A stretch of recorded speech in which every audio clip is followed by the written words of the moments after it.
In today's video, I'm going to show you my opinion of what the best mobile tier list looks like. It's only a game. Why you have to be mad?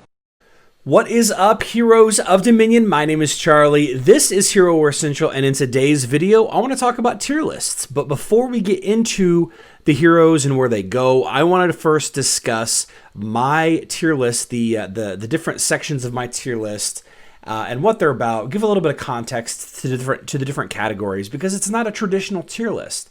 A lot of tier lists out there rely on the S tier through D or F tier to show the different power levels of the different heroes. There are 51 heroes in this game in relation to each other. But in my opinion, that doesn't really tell enough of the story to advise on hero leveling choices. So my tier list has 6 categories that I feel is just the right amount. There are some tier lists out there that have too many categories and it just gets kind of hard to keep track of. And like I said before, comparing heroes based on power level in a rock, paper, scissors game just doesn't really work. So first of all, we have your favorite hero. Now, this is a pretty straightforward tier list. This is a game, and no matter what you do, you will never be number one in Arena, Grand Arena, Cross Server, Guild Wars, whatever. You're never going to be number one for forever. You will be for a while if you try really hard and spend a lot of money, but you won't be there for forever. So since this is a game, you should build a team around that hero that you fell in love with. Maybe your favorite hero is Heidi. Maybe your favorite hero is Kark, like me. Maybe your favorite hero is Galahad or Kira or Qing Mao. Regardless of where those heroes land on my tier list and others' tier lists, you should build a team around that hero. Do your research and find out who works well with that hero, of course. But that is tier number 1. The next tier, this is the bugged and the do not level tier. Any hero that is incredibly weak, has bugged skills, doesn't currently work as intended. Maybe it's missing some things. Maybe it's about to get a rework. But this tier is filled with heroes that I would not recommend to new players because they're either broken, bugged, or they're just completely ineffective until they get a rework. And if and when they get a rework, we will change where those heroes are ranked in the tier list. The Universal Heroes tier list is kind of where things start to get a little crazy. The Universal Heroes section, or tier, or whatever you want to call it, are those heroes that are strong enough to stand on their own as a hero to build a team around, and they can be plugged into any team. Okay, so think about heroes, support heroes, counter heroes, those type of heroes that provide utility and damage, and they can slot into any mage team, they can slot in any physical attacking team, and they can have teams built around them in order to be effective. There are not many, but there are some arguments in this tier for sure. And this is a combination. This tier, the Universal Heroes tier, or water bottle tier is what I used to call it, is made up of 2 sections that I have listed next. Next is the counter or utility only. Now, this tier is only made up of heroes that provide a specific utility. These heroes are brought into your team to counter a certain hero, a certain mechanic, a certain team on defense, but you wouldn't necessarily build a team around them. They're not strong enough on their own to merit building a team around, right? So they have very strong counter capabilities, very strong utility capabilities that you can level up on the side, maybe as a 6th or 7th hero, to plug into your main team to perform a certain task, but they're not strong enough on their own to build a team around. On the opposite side of that coin, these are heroes that you must build a team around.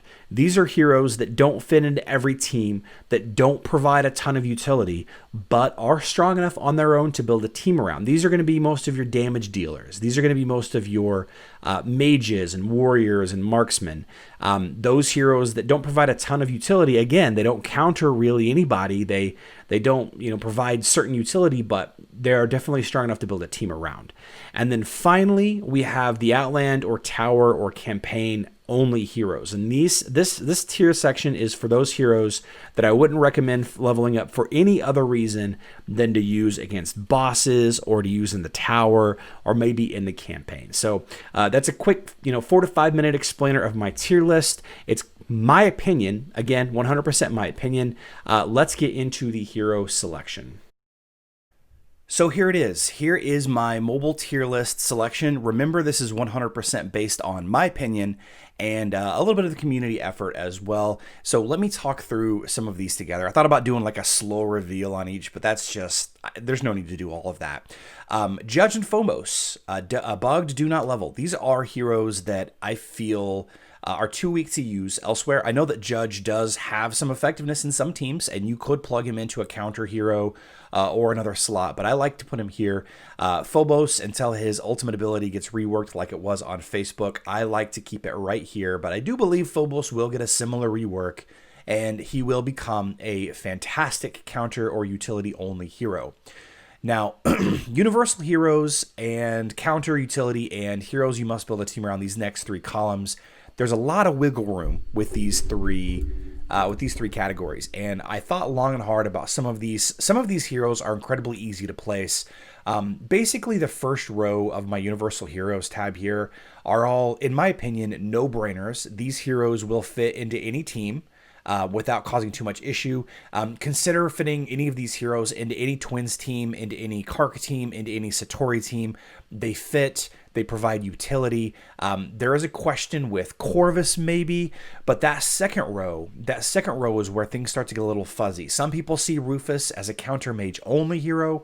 Some see Rufus as a completely viable tank in all respects and doesn't need anything else to pair with him.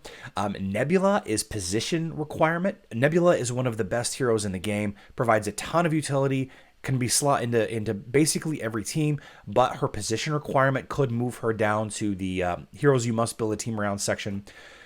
Marcus is arguably just a flat out good healer and fits in all teams, but in some cases you might consider needing to build a team around him.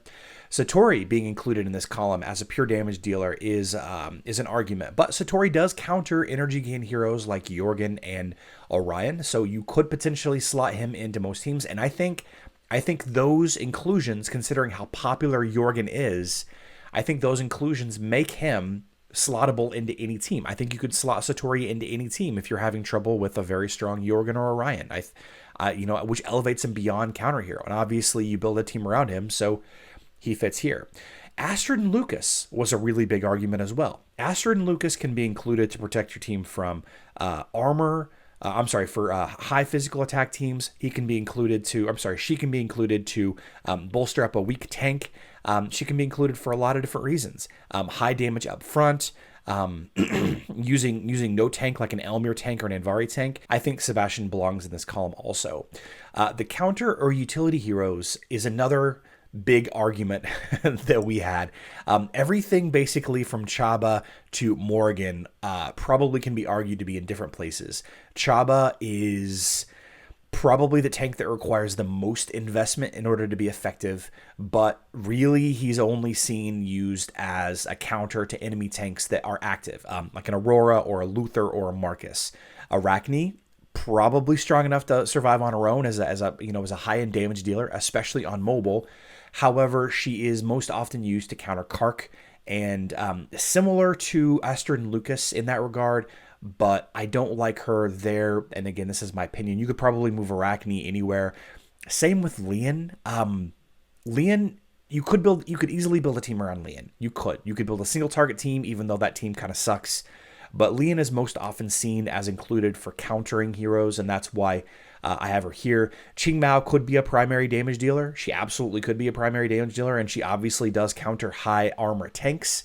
So she could be in Universal Heroes. She could be in Heroes you must build a team around, but I like her here to try to explain to new players that she's effective at countering high armor front end heroes. And Morgan's ability to counter Astaroth and Rufus is why I've got her here, even though you could theoretically argue that she only shines when you build a team around her, build an undead team around her as well. So as we continue into the heroes you must build a team around, these are those heroes that your primary damage dealers need a partner. Kark is great on his own, but you wouldn't plug him into every team. Ginger, damage dealer only. Heidi, you really need to build a specific team around him. Orion, Peppy, maybe Galahad fits into a lot of teams, but in my opinion, he just does not. I have a long and well-documented love-hate relationship with Galahad, so he's going to sit right here. Ziri and Luther, they're non-tanks. They're tanks that are there, and then they disappear for part of the battle. So I've got them here. You need to build a strong hero in the second position for them. Lilith is one of those heroes that I'm not really sure where to put her, but I think you need to, because of her position, you need to build a team around her.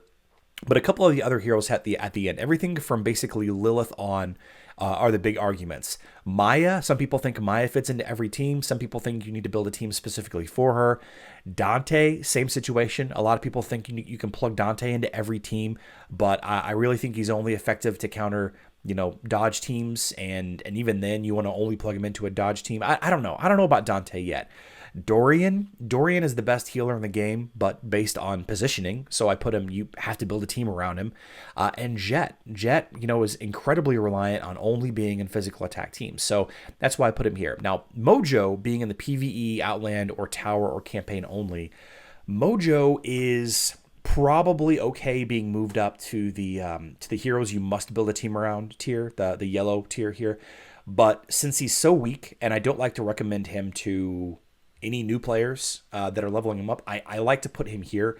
Although you could absolutely build a team around him, he's just so ineffective basically everywhere else in the game. So again, let's repeat this. My opinion, and it is my opinion that this video has gone on a little longer than I had intended on it going, but here we are.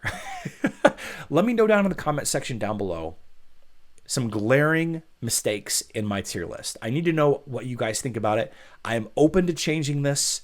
I will eventually post all of this to my website and have it a living document that alters as people change my mind. And the thing about it is I've only really played with a third to half of these heroes, and the rest of it is based on my talking to long-term community members, long-term players, community managers, and new players alike to get their feel for all of these heroes. But let me know what you think about them. But that's it. That's my mobile tier list. The best tier list, the most accurate tier list. I love you all. Good luck in Dominion.